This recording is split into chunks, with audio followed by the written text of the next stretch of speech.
Ravi colours இன்றைய trending பெண்களுக்கான exclusive கலெக்ஷனுடன் kurtis, palazzo pant, Patiala pant, துப்பட்டாக்கள், ஷேப்வேர்கள், நைட்டிகள், பிராண்டட் உள்ளாடைகளும் கிடைக்கும். ரவி கலர்ஸ், நேரு வீதி, ராஜா தியேட்டர் சிக்னல் அருகில், புதுச்சேரி. வணக்கம். முக்கிய செய்திகள். தேசிய ஒற்றுமை தினமாக கொண்டாடப்பட்ட சர்தார் வல்லபாய் பட்டேலின் 150வது பிறந்த நாள். புதுச்சேரியில் நடைபெற்ற தேச ஒற்றுமை ஓட்டத்தை கொடியசைத்து துவக்கி வைத்தார் ஆளுநர் கைலாஷ்நாதன். புதுச்சேரி விடுதலை நாள் விழா கொண்டாட்ட ஏற்பாடுகள் மும்முரம். மின்னொளி அலங்காரத்தில் ஜொலிக்கும் அரசு கட்டிடங்கள் மற்றும் தலைவர்களின் சிலைகள். முதலியார்பேட்டையில் மாடியில் இருந்து தவறி விழுந்த பெண் மின்சாரம் தாக்கி உயிரிழப்பு. பல்வேறு கோணங்களில் காவல்துறையினர் தீவிர விசாரணை.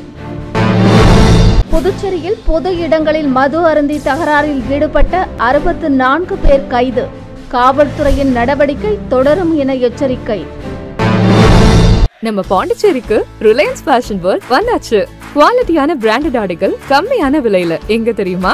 அண்ணா சாலை ரத்னா தியேட்டர் பக்கத்துல இருக்க நம்ம ரிலையன்ஸ் ஃபேஷன் வேர்ல்ட் தான். இங்க கலெக்ஷன்ஸ் எல்லாமே ட்ரெண்டுக்கு ஏத்த மாதிரி இருக்கு. இப்போ தீபாவளி மற்றும் ஓபனிங் ஆஃபரா 1999 ரூபாய்க்கு மேல பர்ச்சேஸ் பண்ற அனைவருக்கும் cello brand dinner set, John Players duffel bag மற்றும் அமெரிக்கன் டூரிஸ்டர் ட்ராலி பேக் போன்ற பரிசுகளும் இருக்கு. Reliance Fashion World, number 460, Anna Salai, Ratna theatre அருகில், புதுச்சேரி.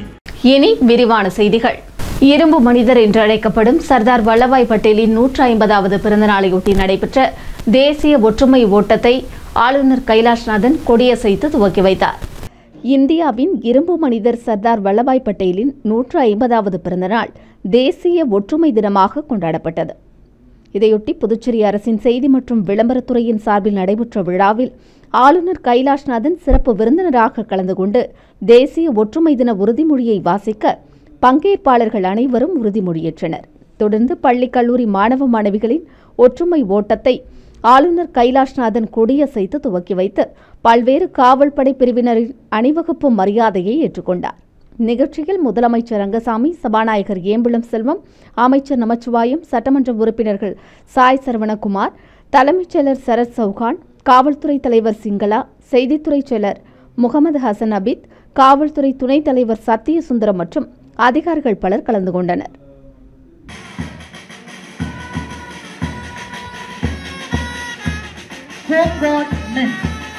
அவர்களை தொடர்ந்து ஊர்காவல் படைப்பிரிவில் பெண்கள் அணியினர் home card woman.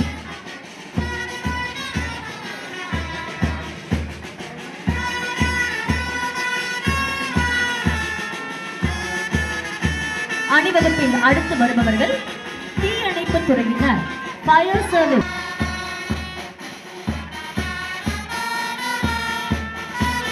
NCC army unit, அவர்களை தொடர்ந்து என்சிசி நேவல் யூனிட், கடற்படை பிரிவினர். புதுச்சேரி விடுதலை நாளை முன்னிட்டு ஆளுநர் மாளிகை, தலைமைச் செயலகம் மற்றும் தலைவர்களின் சிலைகள் மின்னொளி அலங்காரத்தில் ஜொலிக்கின்றன. இந்தியாவின் சுதந்திர தின நாளான ஆகஸ்ட் 15ஆம் தேதிக்கு மறுதினம் 16ஆம் தேதியை புதுச்சேரியின் சுதந்திர தினமாக அரசு கொண்டாடி வந்தது. இதற்கு எதிர்ப்பு தெரிவித்த பல்வேறு அமைப்பினர் அதிகாரப்பூர்வமாக நவம்பர் 1ஆம் தேதியை புதுச்சேரியின் விடுதலை நாளாக கொண்டாட வேண்டுமென அரசுக்கு கோரிக்கை வைத்து தொடர் போராட்டங்களில் ஈடுபட்டனர். அதன்படி நவம்பர் 1ஆம் தேதியை புதுச்சேரி விடுதலை நாளாகவும் அன்றைய தினம் அரசு விடுமுறை நாளாகவும் அரசு அறிவித்தது.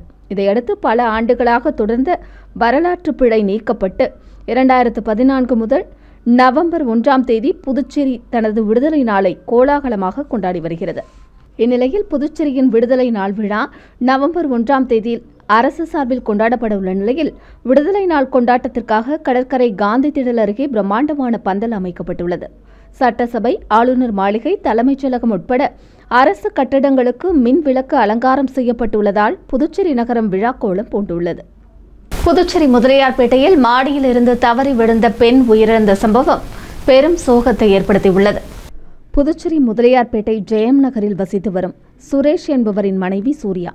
இவர்களுக்கு 2 குழந்தைகள் உள்ள நிலையில் கடந்த 1 வருட காலமாக சூர்யா மன அழுத்தத்தில் இருந்து வந்ததாக கூறப்படுகிறது. இதற்காக மருத்துவமனையில் சிகிச்சை பெற்று வந்ததாகவும் தெரிகிறது. இதனிடையே சூர்யா திடீரென 30ஆம் தேதி மாலை தனது வீட்டின் மாடிக்கு சென்ற நிலையில் அங்கிருந்து தவறி உயர் மின்னழுத்த கேபிள் மீது விழுந்ததில் மின்சாரம் பாய்ந்து பரிதாபமாக உயிரிழந்தார். இதை கண்டு அருகில் இருந்தவர்கள் முதலியார்பேட்டை காவல் நிலையத்திற்கு தகவல் அளித்தனர். சம்பவ இடத்திற்கு விரைந்து வந்த காவல்துறையினர் தீயணைப்பு துறைக்கு தகவல் கொடுத்ததின் பேரில் தீயணைப்பு வீரர்கள் மற்றும் மின்துறையினர் இணைந்து மின்சாரம் தாக்கி உயிரிழந்த சூர்யாவின் உடலை மீட்டு பிரேத பரிசோதனைக்காக புதுச்சேரி கதிர்காமம் அரசு மருத்துவமனைக்கு அனுப்பி வைத்தனர். இச்சம்பவம் குறித்து காவல்துறையினர் சூர்யா மாடியிலிருந்து தவறி விழுந்தாரா அல்லது மன அழுத்தம் காரணமாக தற்கொலை செய்து கொண்டாரா உள்ளிட்ட பல்வேறு கோணங்களில் தீவிர விசாரணை மேற்கொண்டு வருகின்றனர். புதுச்சேரியில் பொது இடங்களில் மது அருந்தி தகராறில் ஈடுபட்ட 64 பேரை கைது செய்த காவல்துறையினர் நடவடிக்கை தொடரும் என்று எச்சரிக்கை விடுத்துள்ளனர். புதுச்சேரி யூனியன் பிரதேசத்தில் சட்டம் ஒழுங்கை பராமரிக்க கடந்த வாரம் 3 நாட்கள் திடீர் சோதனை ரோந்து பணிகளை காவல்துறை அதிகாரிகள் மேற்கொண்டனர். பொது இடங்களில் மது அருந்துதல், பொதுமக்களுக்கு தொந்தரவு ஏற்படுத்துதல், குடிபோதையில் சண்டையிடுதல் தொடர்பாக சோதனை நடத்தப்பட்டது. புதுச்சேரியின் பல்வேறு காவல் நிலையங்களில் இது தொடர்பாக மொத்தம் 47 வழக்குகள் பதிவு செய்யப்பட்டுள்ள நிலையில் 64 பேர் கைது செய்யப்பட்டு நீதிமன்ற காவலில் வைக்கப்பட்டுள்ளனர். சிறப்பு ரோந்து அனைத்து வார இறுதி நாட்களிலும் பண்டிகை விடுமுறை நாட்களிலும் தொடரும் என்றும் தெரிவிக்கப்பட்டுள்ளது. குடிப்பழக்கத்தால் பொதுமக்களுக்கு இடையூறு விளைவிக்கும் நபர்களுக்கு எதிராக கடுமையான நடவடிக்கை எடுக்க காவல்துறைக்கு தலைமையகம் உத்தரவிட்டுள்ளது குறிப்பிடத்தக்கது. முன்னாள் பாரத பிரதமர் இந்திரா காந்தியின் நினைவு தினம் அரசு சார்பில் அனுசரிக்கப்பட்டது. முதலமைச்சர் மற்றும் ஆளுநர் அவரின் திருவுருவ சிலைக்கு மாலை அணிவித்தும் மலர் தூவியும் மரியாதை செலுத்தினர். முன்னாள் பாரத பிரதமர் இந்திரா காந்தியின் நினைவு நாள் புதுச்சேரி அரசு சார்பில் அனுசரிக்கப்பட்டது. ஆளுநர் கைலாஷ்நாதன் இந்திரா காந்தியின் உருவ சிலைக்கு மலர் தூவியும் மாலை அணிவித்தும் மரியாதை செலுத்தினார். அங்கு நடைபெற்ற சர்வ மத பிரார்த்தனையில் கலந்து கொண்டார். நிகழ்ச்சியில் தேசபக்தி பாடல்கள் இசைக்கப்பட்ட நிலையில் இதில் முதலமைச்சர் ரங்கசாமி கலந்து கொண்டு இந்திரா காந்தியின் திருவுருவ சிலைக்கு மாலை அணிவித்தும் மலர் தூவியும் மரியாதை செலுத்தினார். சட்டமன்ற உறுப்பினர்கள் சாய் சரவணகுமார், ஏகேடி ஆறுமுகம், தலைமைச் செயலர் சரத் சௌஹான், காவல்துறை தலைமை அதிகாரி ஏகே சிங்களா, செய்தித்துறை செயலர் முகமது ஹசன் அபித் உள்ளிட்டோர் கலந்து கொண்டு இந்திரா காந்தியின் திருவுருவ சிலைக்கு மாலை அணிவித்து மலர் தூவியும் மரியாதை செலுத்தினர். சர்தார் வல்லபாய் பட்டேலின் 150வது பிறந்த நாள் தேசிய ஒருமைப்பாட்டு தினமாக கொண்டாடப்படும் நிலையில் வில்லியனூர் காவல் நிலையம் சார்பில் விழிப்புணர்வு பேரணி நடத்தப்பட்டது. இந்தியாவின் இரும்பு மனிதர் சர்தார் வல்லபாய் பட்டேலின் பிறந்த தினத்தை தேசிய ஒருமைப்பாட்டு தினமாக புதுச்சேரி காவல்துறை சார்பில் கொண்டாடப்பட்டது. இதையொட்டி வில்லியனூர் காவல் நிலையம் சார்பில் காசி விஸ்வநாதர் ஆலயம் அருகே மரக்கன்றுகள் நடப்பட்டன. அதைத் தொடர்ந்து வில்லியனூர் காவல் நிலையம் எதிரே ஏற்பாடு செய்யப்பட்டிருந்த சர்தார் வல்லபாய் பட்டேலின் புகைப்படம் வரலாற்று கண்காட்சியை பள்ளி மாணவ மாணவிகள் பார்வையிட்டனர். மேற்கு காவல் கண்காணிப்பாளர் சுப்பிரமணியன், வில்லியனூர் வட்ட ஆய்வாளர் கலைச்செல்வன் மற்றும் உதவி ஆய்வாளர் திருமுருகன், வில்லியனூர் மகளிர் காவல் நிலைய உதவி ஆய்வாளர் ரீனா மேரி டேவிட் முன்னிலையில் விவேகானந்தா அரசு ஆண்கள் மேல்நிலைப்பள்ளி மாணவர்கள் உறுதிமொழியேற்றனர். பள்ளி மாணவர்களுக்கு எழுது பொருட்கள் மற்றும் இனிப்புகள் வழங்கப்பட்டன. அதைத் தொடர்ந்து வில்லியனூர் மாடவீதி சுற்றி பள்ளி மாணவர்கள் மற்றும் காவல்துறையினர் ஒன்றிணைந்து பேரணியாக சென்று சர்தார் வல்லபாய் பட்டேலின் நினைவை எடுத்துக் கூறினர். இந்நிகழ்ச்சியில் வில்லியனூர் காவல் நிலைய காவலர்கள் மற்றும் குற்றப்பிரிவு காவலர்கள், பொதுமக்கள், பள்ளியின் ஆசிரியர்கள் என ஏராளமானோர் கலந்து கொண்டனர். முன்னாள் பாரத பிரதமர் இந்திரா காந்தியின் நினைவு தினத்தையொட்டி அவரின் திருவுருவ சிலைக்கு காங்கிரஸ் மாநில தலைவர் வைத்திலிங்கம் எம்பி, முன்னாள் முதலமைச்சர் நாராயணசாமி உள்ளிட்டோர் மாலை அணிவித்து மரியாதை செலுத்தினர். புதுச்சேரி மாநில காங்கிரஸ் கட்சி சார்பில் முன்னாள் பாரத பிரதமர் இந்திரா காந்தியின் நினைவு நாள் அனுசரிக்கப்பட்டது. இதையொட்டி முருகா திரையரங்கம் சந்திப்பில் உள்ள இந்திரா காந்தியின் உருவ சிலைக்கு மாநில காங்கிரஸ் தலைவர் வைத்திலிங்கம் எம்பி தலைமையில் மாலை அணிவித்து மரியாதை செலுத்தப்பட்டது. இந்நிகழ்ச்சியில் முன்னாள் முதலமைச்சர் நாராயணசாமி, காங்கிரஸ் சட்டமன்ற கட்சித் தலைவர் வைத்தியநாதன், முன்னாள் அமைச்சர்கள் கந்தசாமி, ஷாஜகான், முன்னாள் சட்டமன்ற உறுப்பினர் கார்த்திகேயன், துணைத் தலைவர் தேவதாஸ், காங்கிரஸ் நிர்வாகிகள் தனுசு, ரகுமான், இளையராஜா, இந்திரா நகர் தொகுதி பொறுப்பாளர் ராஜகுமார் உள்ளிட்டோர் மாலை அணிவித்தும் மலர் தூவியும் மரியாதை செலுத்தினர். தொடர்ந்து மாநில காங்கிரஸ் கட்சி அலுவலகத்தில் இந்திரா காந்தியின் திருவுருவப் படத்திற்கு காங்கிரஸ் கட்சியினர் மலர் தூவி மரியாதை செலுத்தினர்.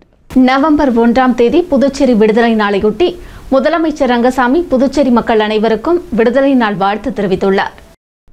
புதுச்சேரி முதலமைச்சர் ரங்கசாமி வெளியிட்டுள்ள விடுதலை திருநாள் வாழ்த்துச் செய்தியில், புதுச்சேரி விடுதலை நாள் நம் வரலாற்றில் பெருமை சேர்த்த ஒரு பொன்னான நாள் என்று கூறியுள்ளார்.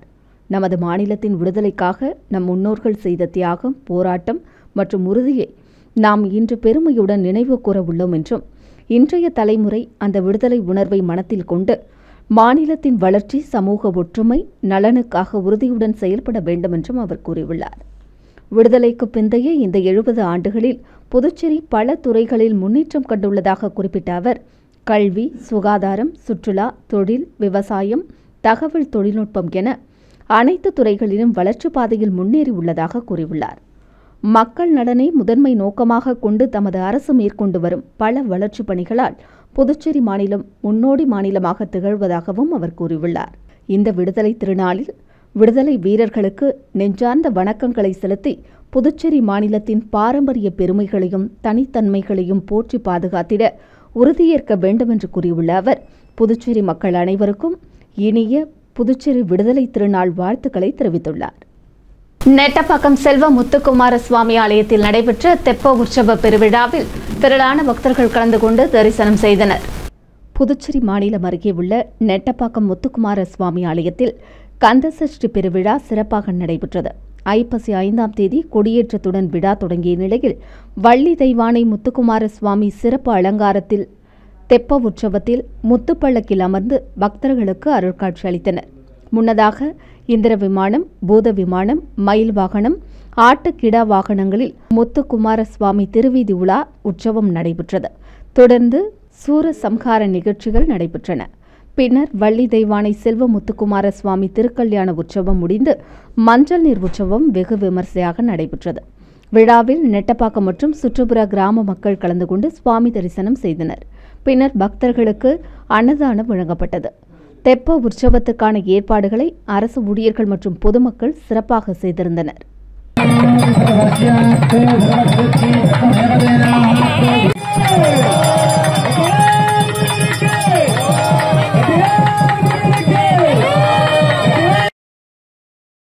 நெடுங்காடு தொகுதிக்குட்பட்ட மீனவ மக்களுக்கு வீட்டு மனைப்பட்டா வழங்க வலியுறுத்தி முதலமைச்சர் ரங்கசாமி மற்றும் மீன்வளத்துறை அமைச்சரை நேரில் சந்தித்து அத்தொகுதியின் சட்டமன்ற உறுப்பினர் சந்திர பிரியங்கா கடிதம் வழங்கினார்.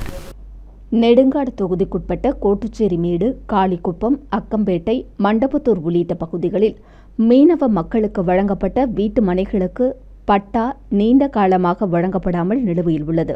இது குறித்தும் தகுதி வாய்ந்த கூடுதல் நபர்களுக்கு வீட்டு மனைகள் வழங்க வலியுறுத்தியும் நீண்ட காலமாக போராடி வரும் நெடுங்காடு சட்டமன்ற உறுப்பினரின் முயற்சியின் காரணமாக வருவாய்த்துறைக்கு தடையில்லா சான்றிதழ் அளிக்க மீன்வளத்துறையில் கோப்பு தயாரிக்கப்பட்டது. அந்த கோப்பு மீன்வளத்துறை செயலர் மணிகண்டன் வசம் உரிய காரணங்களின்றி பல மாதங்களாக நிலுவையில் உள்ளது. இது தொடர்பாக புதுச்சேரி முதலமைச்சர், மீன்வளத்துறை அமைச்சர், அரசு செயலர் ஆகியோரை நேரில் சந்தித்து நெடுங்காடு சட்டமன்ற உறுப்பினர் சந்திர பிரியங்கா கடிதம் அளித்துள்ளார். அதில் அரசு செயலர் துறை சார்ந்த பணிகளில் மெத்தனமாக செயல்படுவதால் மீனவ மக்கள் மன உளைச்சலில் உள்ளதாகவும் போராட்டத்தை முடிவுக்கு கொண்டுவர துறை செயலருக்கு உரிய உத்தரவு பிறப்பிக்க வேண்டும் என்றும் கோரிக்கை விடுக்கப்பட்டுள்ளது. மேலும் இலங்கை அரசால் சிறைபிடிக்கப்படும் மீனவ படகுகளுக்கு தமிழக அரசு 8 லட்சம் உடனடி நிவாரணம் வழங்குவதைப் போல புதுச்சேரியிலும் வழங்க வேண்டுமென முதலமைச்சரிடம் கோரிக்கை வைக்கப்பட்டது. கோரிக்கைகளை ஏற்ற முதலமைச்சர் பரிசீலனை செய்து உரிய நடவடிக்கை எடுக்கப்படும் என்று உறுதியளித்துள்ளார். அடுத்து வருவது புதுவையின் இன்றைய தங்கம் மற்றும் வெள்ளி விலை நிலவரம். இன்றைய தங்கம் வெள்ளி விலை விவரம். புதுவையில் இன்றைய தங்கம் வெள்ளி விலை விவரம் வழங்குபவர்கள் முத்து கோல்ட் ஹவுஸ், பாண்டிச்சேரி. தங்கம் 1 கிராம் 11,245 ரூபாய். இன்றைய தங்கம் வெள்ளி விலை விவரம். வெள்ளி 10 கிராம் 1,620 ரூபாய். இத்துடன் ஏஎம்என் செய்திகள் நிறைவடைந்தன. வணக்கம். புதுச்சேரி உங்கள் ஏஎம்என் டிவி செய்திகளை யூடியூபில் உடனுக்குடன் காண ஏஎம்என் டிவி பாண்டிச்சேரி சேனலை சப்ஸ்கிரைப் செய்யுங்கள். பெல் பட்டனை மறக்காமல் கிளிக் செய்யுங்கள்.